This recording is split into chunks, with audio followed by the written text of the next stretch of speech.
होने चाहिए। उसको टेक्निक आनी चाहिए। हाँ, और सबसे पहले प्रोसेस अच्छे से उसे पता होना चाहिए कि ये नहीं होती, मतलब आपने बताया कि हर चीज़ टेक्निक से होती है, बिना टेक्निक से कुछ नहीं होता। पर और जो उसके प्रति क्लाइंट के बिहेवियर होता है वो अच्छा होना चाहिए ताकि क्लाइंट आता रहे। और बताओ वैष्णवी तुम बोलो ईशिका। और उसको पता होना चाहिए कि किस क्लाइंट की स्किन कैसी है, तो उसके हिसाब से प्रोडक्ट यूज करना है। ये नॉलेज में आ हर चीज की नॉलेज होनी चाहिए। गुण और टेक्निक और काम अलग है ना, डिफरेंट है। तो एक कुशल ब्यूटिशियन में क्या क्या गुण होने चाहिए? क्वेश्चन समझ रहे हो? देखो, व्यवहार कुशलता सबसे अच्छा आपका नेचर है ना। अगर आपका काम 19 से एक बात है, किसी का भी, मेरा हो तुम्हारा हो किसी का भी, लेकिन उसका नेचर अच्छा है, उसका व्यवहार अच्छा है, तो आप कहोगे देखो काम 19 से, लेकिन दीदी का नेचर बहुत अच्छा है ना। सबसे पहले व्यवहार कुशल को, उसका नेचर, ठीक है। दूसरा आत्मसम्मान, आत्मसमर्पण, काम के प्रति लगन, ठीक है, और ग्राहक को खुश करने का या संतुष्ट करने का। देखो, व्यवहार कुशलता, आत्मसमर्पण, क्लाइंट अपने व्यवसाय के प्रति समर्पण और क्लाइंट को खुश करने का होना चाहिए। अपने काम के प्रति आपको लगन होगी तो आप ज़्यादा से ज़्यादा सीखोगे, मुझसे भी ज़्यादा सीखोगे, ठीक है। एक आपको क्लाइंट को खुश करने का गुण, तो आपका व्यवहार अच्छा है, आप कहीं भी क्लाइंट का काम भी नहीं कर पाएंगे, तो ये भी देखा है। समझ में आप इसे नोट करो, अगर कोई भी आ गया तो आपसे यही क्वेश्चन पूछ सकता है। और क्लीनिंग मिल्क, दोनों में अंतर होता है। क्लीनिंग मिल्क हमारे स्किन को डीप क्लीनिंग करने के लिए होता है, डर्ट पार्टिकल होते हैं उसे निकालने के लिए होता है। और क्रीम हम डेली बेस पे वैसे भी लगाते हैं, मॉइस्चराइजर की तरह भी लगाते हैं, नाइट में भी लगाते हैं, लेकिन क्रीम और क्लीनिंग मिल्क दोनों में अंतर होता है, ये आपको ध्यान रखना पड़ेगा। बहुत आयुर का आता है, बहुत सस्ता होता है, छोटा ले सकते हैं, पास बड़ा है, बड़ा लोगे तो बड़े में फायदा ज़्यादा होता है, क्वान्टिटी ज़्यादा होती है, छोटे में कम निकलती है, बहुत महंगा नहीं होता। आप ये रखो, ये आपको फेशियल में भी काम आएगा, सीरम में भी काम आएगा, ब्लीच में भी काम आएगा, डीप क्लीनिंग में भी काम आएगा। कभी अगर आप ब्लीच नहीं कर पा रहे जल्दी में, तो आप क्लीनिंग और स्क्रबिंग करके भी अपना फेस क्लीन कर सकते हैं। आप लोग छोटे छोटे बच्चों ब्लीच नहीं करोगे, मैंने बोला किसी को भी आप क्लीनिंग करो, क्लीनिंग में से क्लीनिंग करोगे, उसके बाद स्क्रबिंग करो, स्क्रबिंग 5 मिनट स्क्रबिंग करने के बाद पैक लगा सकते हैं। पैक फिर आप कोई भी लगा सकते हो, हर्बल या केमिकल, हाँ लगा सकते हैं, हाँ बिल्कुल।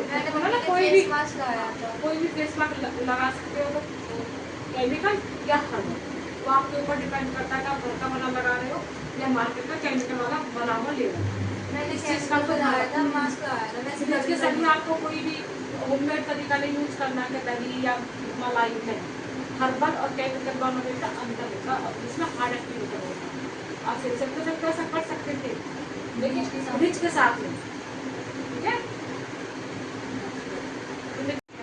मैम आपने ये बताया था कि सबसे पहले क्लाइंट को अगर एकदम कम्फर्ट प्लेस से बिठाना चाहिए, मतलब जिससे ब्लड सर्कुलेशन ढंग से हो। तो मैंने पहले मम्मी को ढंग से बिठाया कि चेयर पे रिलैक्स, फिर उनके हेयर्स को अच्छे से बाइंड कर लिया था, फेस पे नहीं आए। फिर उनको एक सॉफ्ट हैंकी से उनका फेस अच्छे से क्लीन किया था, उनका जो मेकअप था वो सारा रिमूव कर दिया था। फिर मैंने आपको बताया था जैसे मैंने हर्बल प्रोडक्ट थोड़ा यूज़ कर लिया था घर का, कि मतलब क्रीम नहीं थी मेरे पास, इसलिए मैंने उनकी मसाज करी थी। फिर मसाज करके 2-3 मिनट मसाज करके उनको स्क्रब कराया था, स्क्रब से भी 2-3 मिनट अच्छे से मसाज करके फिर उसको अच्छे से गीले हम लोग कैसे रखा, हल्का रखा था क्योंकि मम्मी के पिंपल्स थे इसलिए, और उसको अच्छे से फिर वॉश कर दिया था। फिर उसके बाद ब्लीच अप्लाई करी थी, इंटरलॉक से स्टार्ट की थी क्योंकि मम्मी के हेयर थे यहाँ से, साइड लॉक से स्टार्ट करके पहले यहाँ पे लगाया था, फिर अपर लिप्स पर, फिर फोरहेड पर। फिर मम्मी की 10 मिनट्स तक मैंने रखी थी, फिर उसको रिमूव कर दिया था, और मम्मी के जो रिजल्ट था वो गोल्डन हेयर्स आए थे एकदम, जहाँ जहाँ मतलब बाल थे फिर उनकी स्किन ड्राई हो गई थी, थोड़ी सी प्रोटीन लगा के सही कर दिया। आपने ब्लीच 10 मिनट तक रखी थी, तो बीच में से चेक किया एक बार? हाँ चेक किया था, और कैसे किया चेक? मतलब उनसे पहले तो उनसे मैंने पूछा था बीच बीच में, क्योंकि आपने बताया था कि क्लाइंट से पूछना चाहिए कि मतलब उनको क्या हो रहा है, इचिंग हो रही है या हो रही है। मैंने बीच बीच में उनसे पूछा था, और फिर थोड़ा सा देखा था कि मतलब जैसे आपने बताया था कि अगर यहाँ के थोड़े टाइट हेयर होते तो थोड़ा टाइम लगता है, तो इसलिए मैंने पहले यहाँ के नहीं हटाती, यहाँ के हटाई थे, फिर मैंने यहाँ के हटाई थी, इससे मुझे थोड़ा सा लगा था कि गोल्डन गोल्डन से हो गया। बस थोड़ी सी मिस्टेक यहाँ हुई, हाँ। टाइट होते हो, लेकिन फिर भी चेक हमें यहीं से करना। अगर ये बाल यहीं से check किया था। अगर ये बाल हमारे हो गए तो लगभग पूरे फेस के हो गए। अगर हमें लगता है हमने यहाँ से चेक किया, हमने साइड लॉक चेक किए, अब हमें लगता है कि हमारी साइड लॉक अच्छे से ब्लीच नहीं हुई है, तो हम वापस क्रीम को लगा देंगे, लेकिन चीक से हम देखेंगे वहाँ कम्प्लीटली हो जाते हैं कि ये यहाँ के हेयर थोड़े हार्ड होते हैं और फेस के जो चीक्स पर डाउन होते हैं वो थोड़े लाइट होते हैं, ये हेयर जल्दी हो जाता है। चेक हमेशा यही से करना, अगर आप ये हेयर नहीं हुए तो आप समझ जाओ कि इधर के मेरे 100% हो गए होंगे। यहाँ से चेक करो, लेकिन चेक करना है और चेक करके ही निकालेंगे स्पैचुला से, क्योंकि स्पैचुला से निकाल के टैनिंग निकलती है, ऐसे हम करते हैं स्पैचुला से तो वो टैनिंग निकल के आती है। ऐसे प्रोसेस हमारा अच्छा था, फर्स्ट टाइम था, इन लोगों ने बहुत अच्छा किया सब लोग। तो हमारी स्किन ऑयली होती है। हाँ धूल मिट्टी स्ट्रेस से भी होता है। हाँ बिल्कुल होता है, स्ट्रेस से भी निकलती है।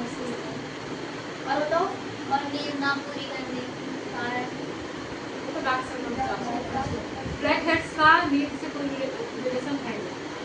सॉरी अब तो मुझको जो क्लास में वो नहीं, बताओ किंजल। ये बहुत जरूरी है, बहुत जरूरी। स्किन में भी, मेकअप में भी काम करते समय